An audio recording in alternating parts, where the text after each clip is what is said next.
Bonjour, chères Gatinoises et chers Gatinois. C'est Olive Kamaniana encore à travers ce podcast comme conseillère municipale du district Carrefour de l'Hôpital. Je m'entretiens avec vous et avec nos invités, avec les acteurs qui participent dans le développement économique, social de Gatineau sur le centre-ville de Gatineau. Et depuis qu'on bavarde autour du centre-ville, vous avez vu dernièrement le sondage qui est passé et le journal Le Droit nous a partagé les chiffres. Et c'est très intéressant. Vous avez vu que depuis la fusion, l'article du droit indique que juste 55% des Gatinois sont en mesure d'identifier correctement l'emplacement du centre-ville de Gatineau sur le territoire de la ville. Et seulement 20% des répondants fréquentent le centre-ville à raison d'au moins une fois par semaine. Surtout, on apprend que seulement 21% des répondants lui accordent une valeur historique. Mais qu'est-ce que ça prend, chères Gatinoises, chers Gatinois? Qu'est-ce que ça prend pour s'en émerveiller? Qu'est-ce que ça prend pour s'émerveiller devant notre centre-ville?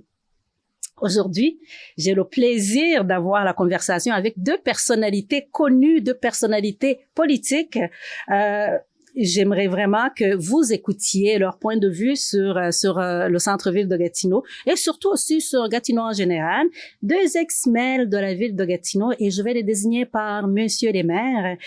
Je vais commencer par Monsieur Marc Bureau qui a été un homme d'affaires. Il a présidé l'association des gens d'affaires de Hall. Monsieur Bureau a été aussi commissaire de la commission scolaire des portages de l'Outaouais et par la suite, il a été conseiller municipal de Gatineau jusqu'à son élection comme maire de la ville de Gatineau en 2005. Son implication et son travail ont fait avancer la ville de Hall et la ville fusionnée de Gatineau. Monsieur Marc Bureau est actuellement conseiller municipal du district Parc de la Montagne-Saint-Raymond. On a aussi Monsieur Yves Ducharme. Monsieur Yves Ducharme vit à Gatineau depuis l'âge de 5 ans. Ça ne doit pas faire longtemps, hein? Monsieur Yves Ducharme a exercé la profession d'avocat jusqu'à son élection comme conseiller du quartier Mont-Bleu, secteur Hall, qui est maintenant l'orée du parc. Il fut maire de Hall jusqu'en 2001. Et à la fusion, il a été maire de la nouvelle ville de Gatineau jusqu'en 2005. Au cours de ces années de sa vie politique, Monsieur Ducharme a accompli beaucoup et au niveau local, au niveau national et au niveau international. Aujourd'hui, Monsieur Ducharme est toujours membre du barreau et agit à titre de consultant et lobbyiste ainsi que chargé de développement commercial auprès de la compagnie Brigil Construction. Bonjour, chers invités. Bonjour, messieurs les maires. Bonjour. Messieurs, je voudrais vous entendre d'abord sur votre contribution, la contribution que vous avez faite pour la ville de Gatineau, mais aussi pour le centre-ville, pour nous assurer que ce centre-ville-là soit à la hauteur de nos ambitions et surtout à la hauteur des ambitions des touristes et des investisseurs. On peut commencer comme vous voulez, là, allez-y. Je disais à la blague en pré-entrevue, on n'a rien fait, nous. Les maires, on n'a rien fait. On est là, on préside le conseil municipal, mais on fait rien. Non, mais face à part, pendant les 20 ans ou presque de vie politique que j'ai fait ici à Hall et par la suite dans la nouvelle ville de Gatineau, bien, on s'est toujours intéressé au développement de notre centre-ville. À l'époque, il faut reculer. Quand j'ai été élu maire de la ville de Hall, on se rappellera les années 1992-93.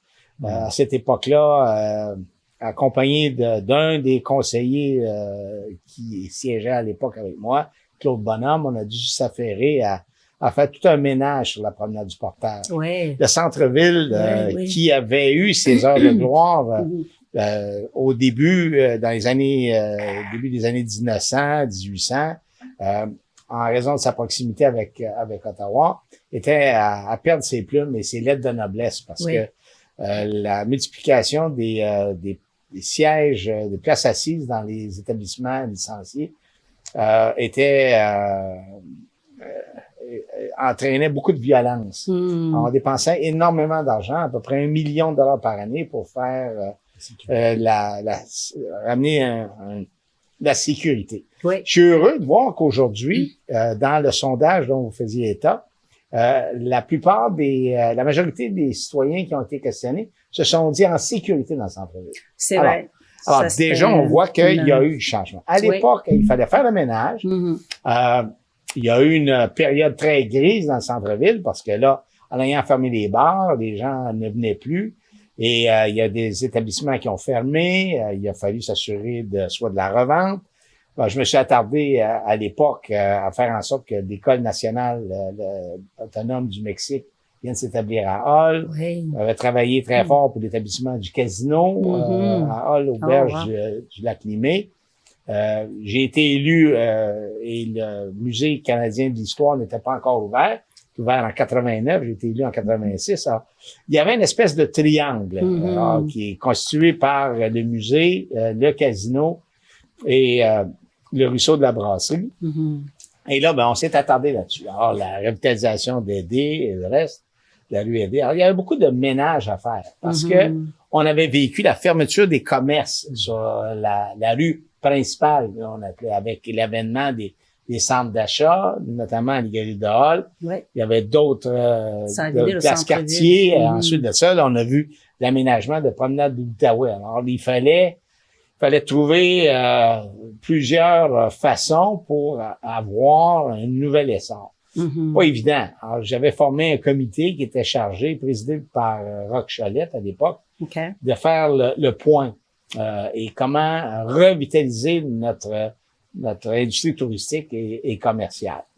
Alors, on avait des commerçants qui siégeaient aussi au conseil. Alors, ça aidait parce qu'ils avaient une fibre commerçante. Vous voulez dire comme conseiller municipal? Comme conseiller municipal. Alors, il était à même, puis Marc, qui en était un, commerçant, avec sa boutique sur le boulevard Saint-Joseph, il était à l'affût. Il était sur le trottoir. Il pouvait parler des problèmes, des enjeux et des solutions en même temps. Alors, Monsieur le maire, Marc Bureau. Ben, premièrement, j'ai suivi Monsieur Ducharme. Oui. Et puis le Musée canadien d'histoire maintenant, qui s'appelait Musée canadien des civilisations à l'époque. J'ai essayé de mettre en place un projet qui s'appelait Destination Gatineau, parce qu'aujourd'hui, on a 1,2 million de visiteurs à ce musée-là, mais très peu de retombées économiques pour notre centre-ville. Les gens viennent visiter, débarquent en autobus, viennent en tourisme, mais restent pas dans le centre-ville. Tout à fait. Donc, amener un projet où il y aurait eu de l'animation pendant 12 mois, c'était un projet qui était bien concret. Malheureusement, l'administration qui m'a suivi n'a pas continué le projet, mais on avait eu l'aval de la Commission de la capitale nationale, des gouvernements du Québec et du gouvernement du Canada, mais on n'a pas pu continuer. Puis l'autre chose aussi, un centre-ville vit aussi par la population qui habite. Donc, on a emmené un programme de crédit de taxe pour ceux qui s'intéressaient à vivre au centre-ville, et ça a amené 4000 nouvelles personnes dans le centre-ville. On vient de voir l'accomplissement, la fin de ce projet-là. Oui, oui. Et justement, vous parlez des projets que vous avez mis sur place, mais que les administrations ou l'administration qui a suivi n'a pas continué. Je vais aussi souligner que j'ai fait une invitation au maire Maxime Penneau-Jobin, mais qu'il n'a pas pu parce qu'il trouvait que c'était trop tôt pour faire une réflexion assez réfléchie pour parler de ces accomplissements. Donc c'est pas parce que j'ai pas voulu avoir les trois maires depuis la fusion pour nous assurer d'informer et de partager avec les citoyens. Mais vous m'avez fait apprécier justement votre travail en résumé, parce que c'est plus grand que ça au niveau international et au niveau même provincial. Mais aujourd'hui, là, vous êtes encore ici. Vous êtes même en plus impliqué au niveau du conseil municipal. Vous êtes impliqué au niveau du développement économique, d'entrepreneuriat, au niveau de l'immobilier. Aujourd'hui, qu'est-ce que ça prendrait pour que la population des 5 coins de Gatineau puisse s'émerveiller devant le centre-ville? Qu'est-ce que ça nous prend? Est-ce qu'il y a une continuité par rapport à ce que vous avez laissé? Est-ce que vous pensez qu'il y a quelque chose qu'on devrait faire pour que justement ce qu'on voulait, ce que vous vouliez que ça arrive, ça puisse arriver aujourd'hui? Je pense qu'il y a 2 constats que j'aimerais faire peut-être. Laisserai la parole à M. Duchamp. Mais il y a peut-être aujourd'hui, ce qui est plus difficile, c'est le commerce en ligne. Ça a changé complètement. 14 milliards de chiffre d'affaires des Québécois en commerce en ligne. Donc, il faut que vraiment ceux qui choisissent d'être commerçants innovent. Et puis, on a toute la désaffection du centre-ville avec les fonctionnaires qui sont là deux journées par semaine. Donc, c'est des difficultés qu'on n'avait pas à l'époque et auxquelles on doit faire face aujourd'hui. C'est un constat que j'aimerais faire avant de plonger dans le vif du sujet. Marc a tout à fait raison. Ouais. Le départ ou l'absence des fonctionnaires au centre-ville, ça fait mal parce que à l'époque, c'était un peu l'espèce de vache à lait de tout le monde. Il n'y avait pas de gens où la base de population dans le centre-ville est à ce point faible que même depuis très longtemps, les épiceries ont fermé. Il y a des dépanneurs de coin, mais pour faire vivre ces commerces, ça prend une concentration de gens qui y habitent. Et un centre-ville ne va battre qu'au rythme de ses citoyens. Tout à fait. Les citoyens qui y habitent. Si les gens le fuient, si les gens n'y habitent pas, les gens viendront pas par hasard au centre-ville. Ça prend des activités culturelles, ça prend des événements de masse, ça prend de l'embellissement, des choses à voir. Là, on parle beaucoup des Instagram pictures. Il faut être capable de dire, je m'en vais au centre-ville parce que il y a des activités culturelles, il y a des institutions scolaires, il y a une jeunesse, il y a une vitalité, ça vibre. On regarde le quartier des spectacles à Montréal, comment ça a ramené des gens. Bon.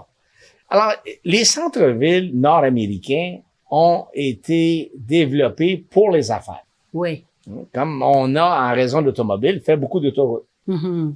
Les gens, les quartiers 15 minutes, comme on voit en Europe, ça n'existe peu ou pas, sauf dans certaines villes. Québec, dans son centre-ville, on peut dire quand même il y a une densité, il y a du monde. J'allais donner ça en exemple. Mais oui, tout à fait. La disparition ou l'absence de fonctionnaires au centre-ville, à Gatineau, on le voit avec le sondage, qui a été plus affecté que d'autres centres-villes. Mais à Montréal, je me rappelle, j'ai assisté à une rencontre des gens dans le domaine immobilier à Montréal et tout le monde se plaignait. Comment faire vivre un restaurant quand dans une tour, il y a personne? Exactement. Alors, on peut pas se plaindre. Il faut donc faire en sorte, pour le rendre attrayant, d'offrir des incitatifs fiscaux, des incitatifs fiscaux au niveau de la municipalité, monétaires, des programmes. Il faut reviser le zonage, il faut augmenter la densité de population, et il faut avoir des institutions et il faut créer des événements. Tout à fait. Moi, je vais tout à fait dans le même sens. Je pense que l'Université du Mexique s'est installée.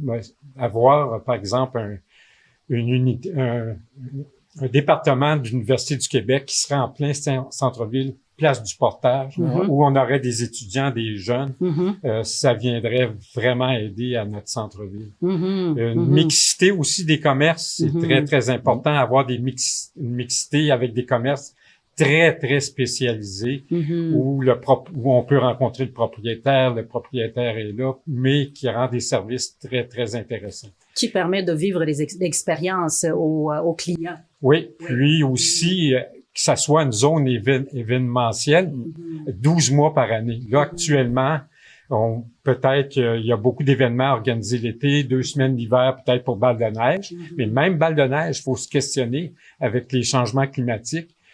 Peut-être qu'il faudra aller vers d'autres choses, mais l'événementiel, la culture, il y a déjà eu aussi Place du Portage et toute cette zone-là était reconnue pour la restauration. Je pense que ça, c'est quelque chose qu'il faut pas délaisser. Puis ça commence aussi sur Laurier. Laurier, là, c'est en face du Musée des civilisations, mais on a perdu tous les commerces. Il n'y a plus de commerce. Donc, ça prend quelque chose. C'est à repenser. Est-ce qu'on ne s'est pas beaucoup trop fié sur les fonctionnaires fédéraux? Là maintenant, c'est facile à dire parce que ils sont partis, donc on peut facilement voir qu'ils ne sont plus là. Mais pendant qu'ils étaient là, vous étiez là comme maire, vous deux. Vous aviez dans les dossiers quand même des plans qui allaient au-delà des fonctionnaires qui sont là, parce que les fonctionnaires aussi restent dans le sens après. après le travail restent dans le centre-ville parce qu'il y a quelque chose. Alors, est-ce qu'on ne s'est pas peut-être trop fié à ce qu'ils mangent à midi dans le centre-ville? Qu'est-ce que vous en pensez? On le savait. Les commerçants sur la promenade du Portage dans le centre-ville le reconnaissaient. Ce sont les fonctionnaires qui les faisaient vivre. Oui. Et bien souvent, la vie débutait à l'arrivée des fonctionnaires dans le centre-ville. Et il y avait une accalmie après le départ à 3h30. Puis ça reprenait en fin de soirée, parce qu'il y a pas de monde pour, mis à part là, des quelques restaurants qui étaient là. Mais après ça, c'était l'afflux pour les discothèques et les bars. Tout à fait. Et mis à part ça, il y avait pas... On le voyait la fin de semaine. On voyait la fin de semaine, comment était le centre-ville. Ça, c'était un bel exemple que vous voyez quand vous étiez maire, quand vous aviez vos projets à proposer. Alors, maintenant, c'est très facile pour nous qui sommes là aujourd'hui autour du conseil de dire ben c'est à cause des fonctionnaires, mais il y a aussi cette dynamique là qu'on n'a pas pu créer encore pour justement éviter le désert dans le centre-ville, pour retenir les gens, pour attirer les gens, mais aussi pour les garder au centre-ville. Vous y avez fait référence. Le programme particulier d'urbanisme du centre-ville aussi a des orientations. Et parmi les orientations, je pense, Monsieur Bureau y a fait référence, c'est de garder les gens au centre-ville, c'est-à-dire garder les résidents, avoir la construction au centre-ville et la construction où les gens vont rester. Et ça m'a fait penser justement, est-ce que les bâtiments qu'on a au centre-ville, ce sont des bâtiments qui peuvent retenir les citoyens, les résidents au centre-ville? Parler des tours du gouvernement? Les bâtiments, je parle des bâtiments, les maisons. Les maisons les condos, les maisons unifamiliales qu'on a ici mais au ça va prendre centre-ville. plus de densité. Ça va prendre beaucoup plus de gens. Et on a simplement qu'à interroger les décideurs corporatifs de ces bannières-là. Alors, ça leur prend un nombre minimal de résidents à 10 minutes, 15 minutes de marche pour être capable de se dire, on va être capable de survivre. Sinon, on peut pas. Et de là, la beauté là, du concept des secteurs ou des quartiers 15 minutes, on vit et on se nourrit, on se divertit et on achète au rez-de-chaussée. On descend de l'appartement, on descend du condo. Ça n'a pas besoin d'être des tours. Ça prend des tours, mais c'est pas nécessaire d'avoir simplement que des tours. Il faut une variance et être capable de dire que les gens vont faire vivre ces commerces-là. Mais pas besoin de la voiture. On peut marcher, on peut prendre la bicyclette, des modes alternatifs. Et à l'époque, Mme Camagnana, il y avait une série de subventions pour les rénovations de façades, pour toute une série de subventions qui existaient pour les commerces, qui sont plus là aujourd'hui, puis qui viennent aider peut-être les commerces à rénover une façade. Puis souvent, quand vous rénovez une façade, le commerce avoisinant va faire la même chose. Le beau attire le beau. Le beau attire le beau. Mais en même temps, avec les programmes COVID, les programmes de revitalisation et même d'autres programmes, on a quand même, depuis que vous étiez là, on a quand même investi beaucoup d'argent, beaucoup de sommes d'argent dans le centre-ville. Il faut pas non plus. Le centre-ville rapporte combien? Je pense qu'il doit y avoir un exercice pour examiner combien de revenus arrivent dans les coffres de la ville en raison de ce qui existe au centre-ville. Oui. Et il faut qu'il y ait une part importante de ces revenus-là qui soient redistribués au centre-ville. Si on se sert du centre-ville pour habiller tout le monde, puis répartir de façon équitable partout, c'est bien. Mais on risque de faire en sorte que le poumon, le cœur, s'atrophie puis meurt. Je regarde le centre-ville d'Ottawa. Comment on met de l'emphase sur le déblaiement l'hiver. Comment les trottoirs sont nettoyés. Les fonctionnaires qui vont travailler peuvent marcher en souliers.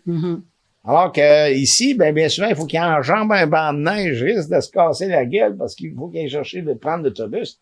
Ça donne pas bonne mine. Il faut s'assurer que ça soit beau. Faut que ça soit clair. Faut pas avoir l'impression de s'aller dans un trou noir. Et il faut aussi donner un mandat. Il doit certainement avoir il y a Idée Gatineau, il faut donner un mandat clair sur la diversification économique, commerciale.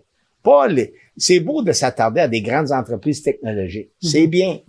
Mais le petit commerçant, la petite commerçante le couple qui a de bonnes idées, faut qu'on lui donne les moyens de pouvoir souscrire au développement de notre centre-ville. De notre centre-ville. Ce que la Ville de Québec vient de faire, là, ça fait pas tellement d'années que ça vient d'être fait. Il y a un plan strictement commerce. Ils appellent ça le plan commerce de la Ville de Québec, Oui. où on vient identifier là, les rues où on voit intervenir, c'est clair. Je pense qu'il faut faire la même chose avec notre centre-ville. Il faut redéfinir peut-être c'est quoi le centre-ville. Il faut commencer à on a la fonderie qui est vide actuellement. Oui. Il y a Ruisseau de la Brasserie. Il y a l'Université du Québec qui est pas tellement loin. Mais qu'est-ce qui fait partie du centre-ville, là? Puis, je pense que faut vraiment aussi réunir tout le monde alentour d'une même table pour créer un une petit peu. synergie. Absolument.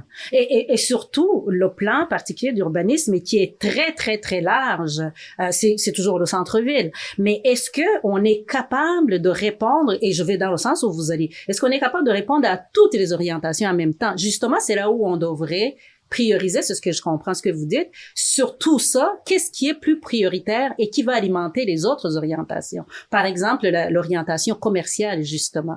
Est-ce que ce serait pas ça de dire quel est le plan commercial pour le centre-ville et on va s'y concentrer et les revenus, justement, qui viennent des investisseurs de plus en plus, quand même, on voit les investisseurs qui amènent l'argent au centre-ville.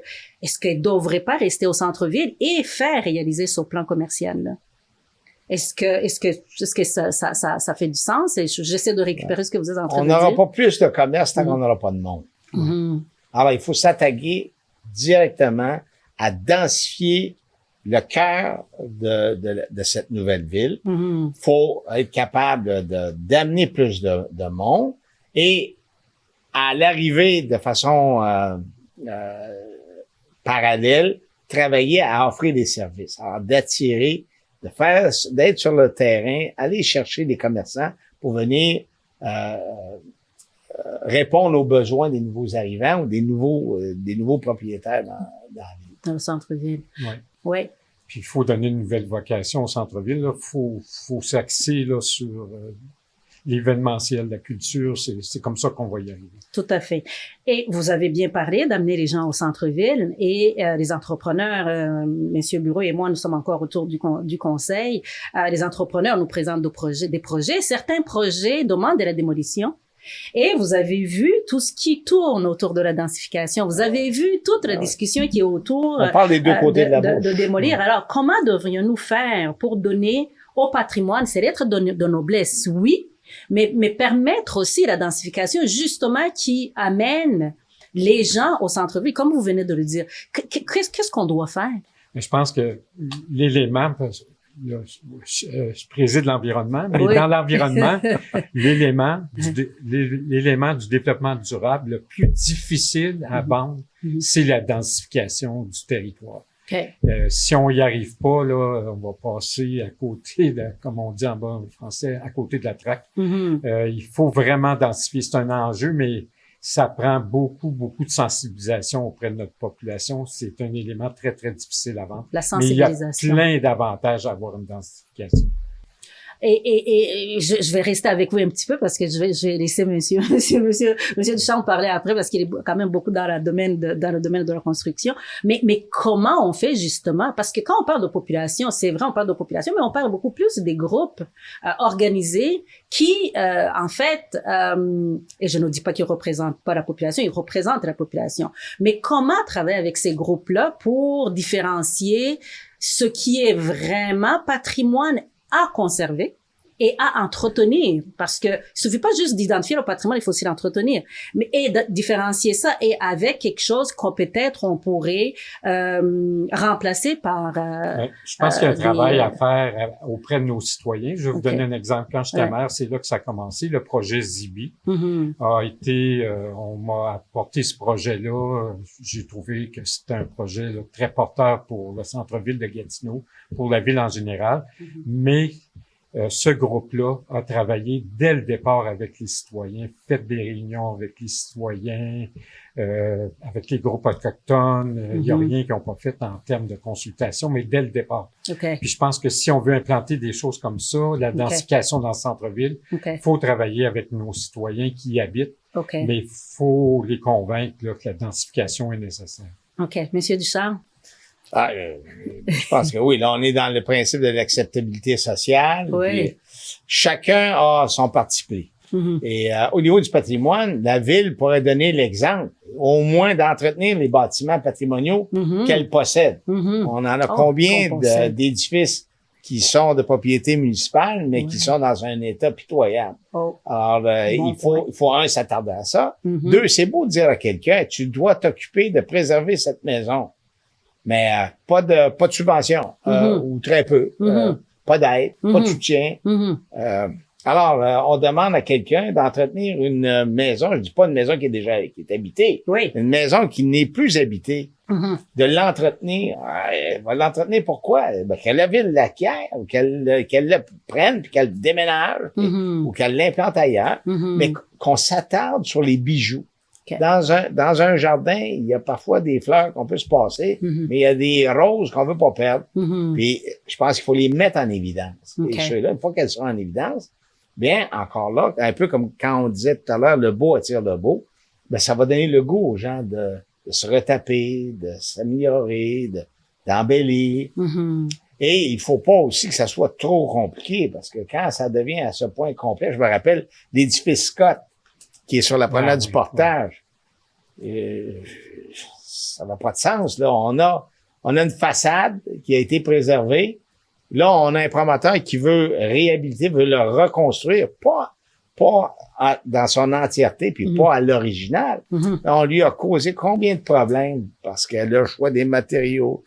Et là, on regarde ce que ça a donné. C'est très, très joli. Il n'y a pas personne qui passe devant cet édifice-là qui dit c'est un sacrilège. Non, au contraire. Alors, il faut, à un moment donné, se mettre dans la peau du promoteur, de l'investisseur. S'il n'y en a pas pour son argent, là, charité chrétienne, c'est beau, là, mais... Pro bono. Mais restons justement sur ça. On a parlé qu'il faut convaincre les citoyens, c'est vrai. Il faut convaincre nos partenaires, c'est vrai. C'est quoi le rôle de l'administration dans tout ce qu'on est en train de dire pour la densification au centre-ville, la densification voulue, c'est-à-dire et la densification qui rencontre l'acceptabilité sociale? C'est quoi le rôle de l'administration, surtout dans les délais, surtout dans l'imaginaire au niveau des projets à amener? Est-ce que vous trouvez que tout roule très bien au niveau des processus? Ah ben là, Marc va être mieux placé que moi pour en parler.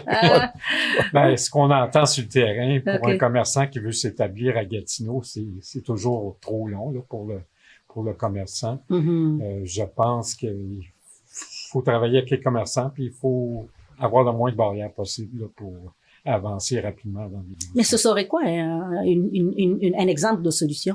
Ça fait des années qu'on en parle. Ouais, il faut que le conseil pour l'administration ou pour qu'est-ce qu'on peut dire comme conseil à l'administration? Il faut que le politique établisse la voie claire, la vision. OK. L'administration, son rôle, c'est de mettre en œuvre de réaliser cette vision-là, de soutenir le conseil dans la matérialisation de ce rêve-là, de cette vision-là. Alors, il faut que les deux travaillent de pair. Mais il faut que le conseil se tienne, soit solidaire dans cette vision-là. On peut avoir des divergences d'opinion. Il va y avoir du modulage. On va faire certains amendements. Mais une fois qu'on a établi la vision, que le mandat soit clair, qu'on transmette à l'administration le mandat de matérialiser le tout. Donc, de demander de rendre compte. Donc, c'est finalement, ça nous revient, du moins, à nous deux. Je vais donner un exemple, par exemple, le site Guertin. Oui.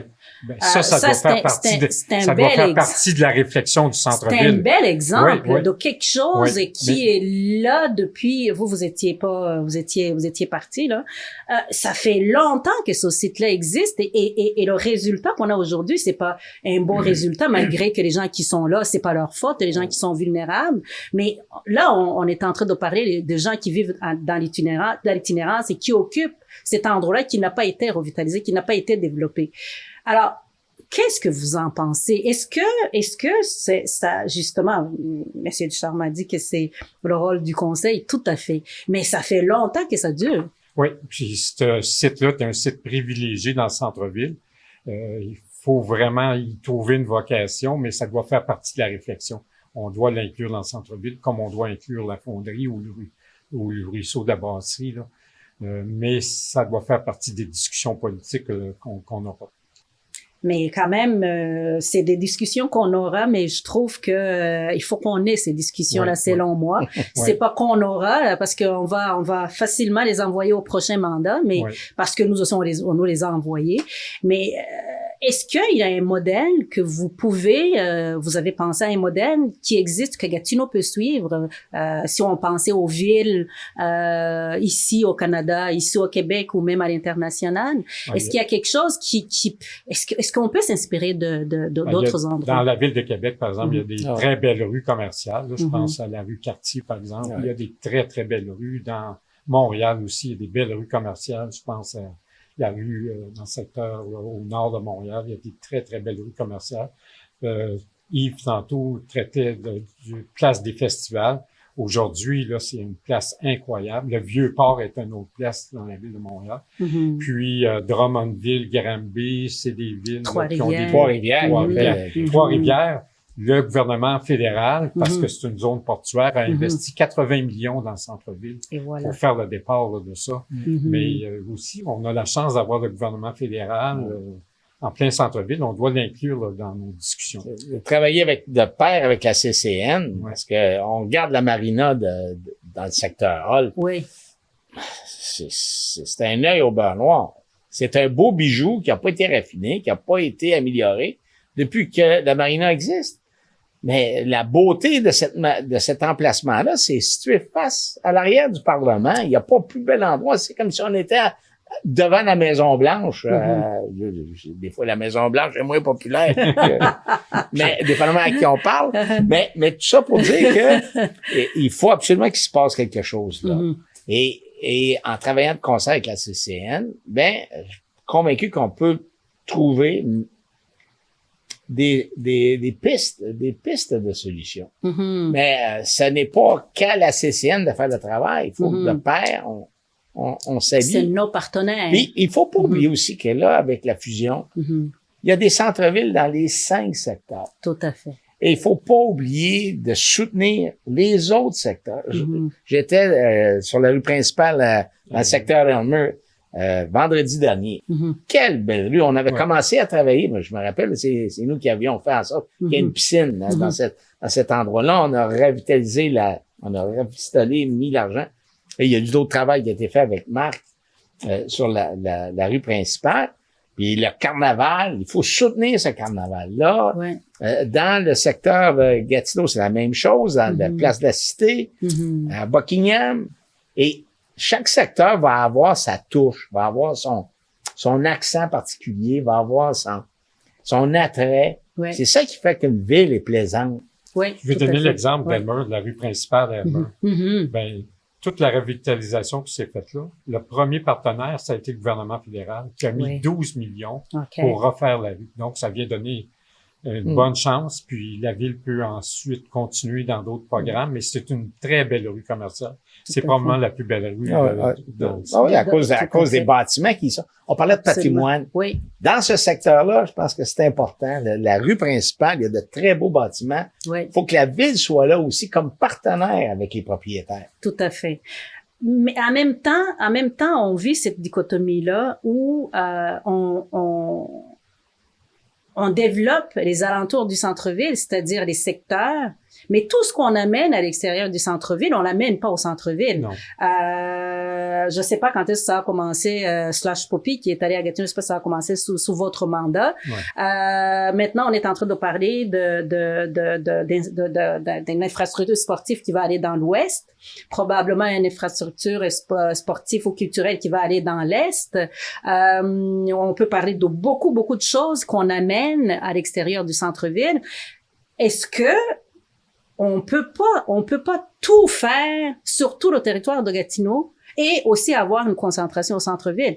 Vous savez, le centre-ville, la bibliothèque, vous connaissez tous la bibliothèque, vous savez son état. Ouais. Il n'y a pas d'infrastructure sportive quasiment qui est, je pourrais dire, une infrastructure vivante au centre-ville. On a le sentier culturel que vous connaissez qui est supposé relier des commerces et des endroits intéressants. C'est à peine si ça arrive. Alors, est-ce qu'on est capable, puis là vraiment, sincèrement, est-ce qu'on est capable d'amener les infrastructures ailleurs avant de penser au centre-ville? Ben, je pense qu'on vient de faire poser un geste à la ville de Gatineau qui est tout récent. Là, c'est, on a investi 35 millions là, pour un nouvel édifice là, culturel dans le centre-ville, proche de la rue des artistes. Comment ça s'appelle le projet? Avec la galerie Montcalm. Oui, OK. La galerie Montcalm qui va s'en aller. La rue Morin. Oui, sur la rue Morin. Oui. Donc on a déjà les ateliers d'artistes. Et on a déjà un équipement culturel de 35 millions qui va venir s'installer là. Donc, c'est un départ. Puis pas tellement loin, on a la fonderie auquel on n'a pas donné... pas encore. On n'a pas donné une vocation encore, mais qui pourrait venir compléter très, très bien ça. Mais je pense que l'aspect culturel, l'aspect événementiel doit pas être négligé. Ça m'apparaît le fer de lance pour le centre-ville. Il faut absolument qu'on habille le centre-ville. Et le rôle de l'université, justement, vous en avez parlé un tout petit peu, on peut finir avec ça. Est-ce que, comment vous voyez, parce que l'université, c'est aussi au centre de la culture, c'est aussi au centre de la connaissance, c'est aussi au centre de la dynamisation d'une ville, mais surtout d'un centre-ville. Comment vous voyez le rôle de l'université dans toute la discussion qu'on est en train d'avoir? Par exemple, à Montréal, l'Université du Québec à Montréal, qui est en plein centre-ville sur rue Saint-Denis. Tu peux pas avoir plus centre-ville. Puis tu as le cégep Édouard-Montpetit juste à côté. Il y a 30 000 étudiants qui viennent aider à la revitalisation du centre-ville. Si on pouvait avoir, je sais que l'Université du Québec parle d'agrandir éventuellement, donc avoir ça. On regarde Place du Portage là, actuellement. Des pavillons. Il y a tout à fait. D'avoir des pavillons dans le centre-ville. Puis on change un peu les gens vont venir vivre dans le centre-ville, puis ça va changer un petit peu la dynamique. Et ça devient un partenaire ou c'est pas nécessairement l'argent de la ville de Gatineau, ou ça peut venir l'argent du gouvernement du Québec, mais d'une autre façon, sans, et évidemment, il y a toujours le transport, on parle toujours du tramway, on parle de pouvoir amener les gens au centre-ville, mais moi je dis, comme vous l'avez déjà dit, oui, on peut y travailler, mais on n'amène pas les gens au centre-ville quand on n'a pas déjà développé l'offre au centre-ville pour leur donner l'idée de venir et pouvoir justement y rester. Il y a eu tout le débat sur le situs du futur hôpital. Oui. Bon, de le placer dans le centre-ville parce que c'est un apport économique. C'est un poumon économique extrêmement important. Alors, à défaut du gouvernement du Québec de localiser l'hôpital là, il se doit de déterminer que ça va être le situs pour un équipement culturel scolaire, éducatif majeur. Tout à fait. Parce que ce ne sont que ces projets-là qui vont vraiment parfaire le développement du centre-ville. Oui.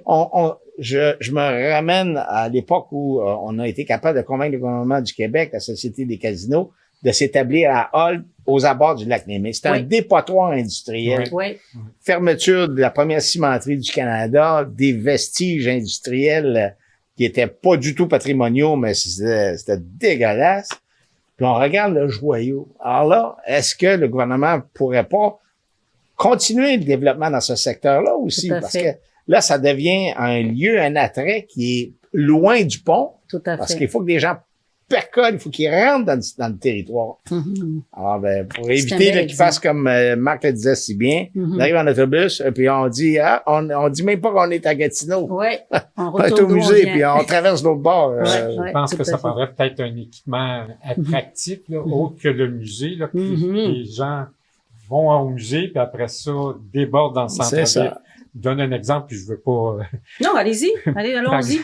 C'est pas une ville qui est mon modèle, mais Las Vegas vient de mettre en place une immense sphère qui se voit quand vous débarquez quand vous êtes en avion, puis qui fait en sorte que que vous allez rester dans le centre-ville. Tout à fait. Puis, je regarde le Vieux-Port de Montréal, qui a une grande roue, le musée des sciences qui est dans cette zone-là.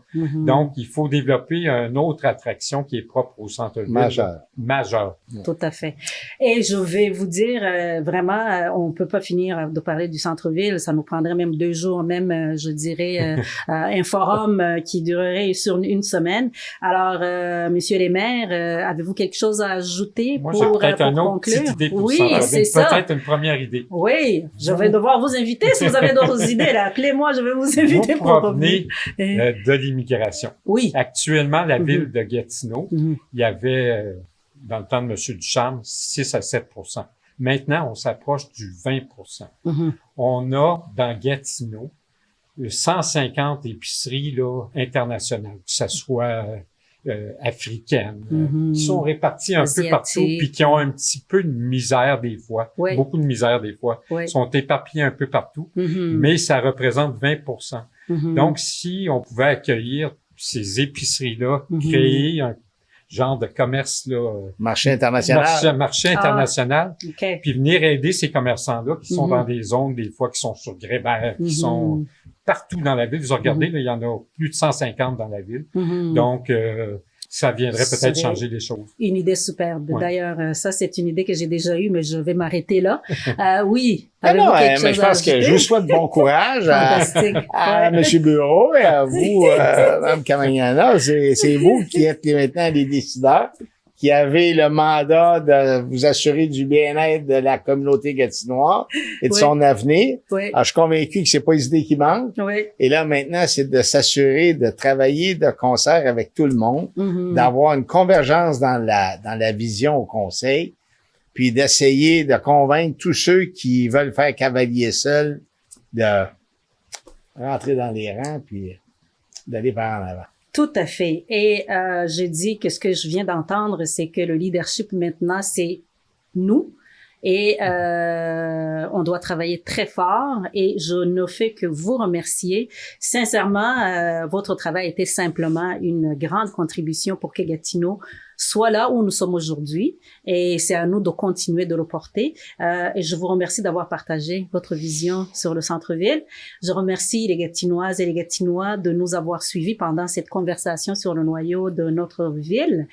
Dans mon projet podcast, comme d'habitude, je vais continuer de converser avec les experts et les citoyens pour que le centre-ville de Gatineau soit une pièce d'art pour notre population, les investisseurs, les visiteurs et toute personne venant d'ailleurs, et surtout qu'on ait une sorte d'effigie qui représente le centre-ville de Gatineau, mais surtout qui représente Gatineau dans les années à venir, pour qu'on puisse se rappeler quand on vient à Gatineau, voici la Tour Eiffel de Gatineau, c'est tel monument. J'aimerais qu'on pense à ça et surtout qu'on puisse, sous notre mandat et les mandats à venir, qu'on puisse rendre le centre-ville un milieu très attrayant.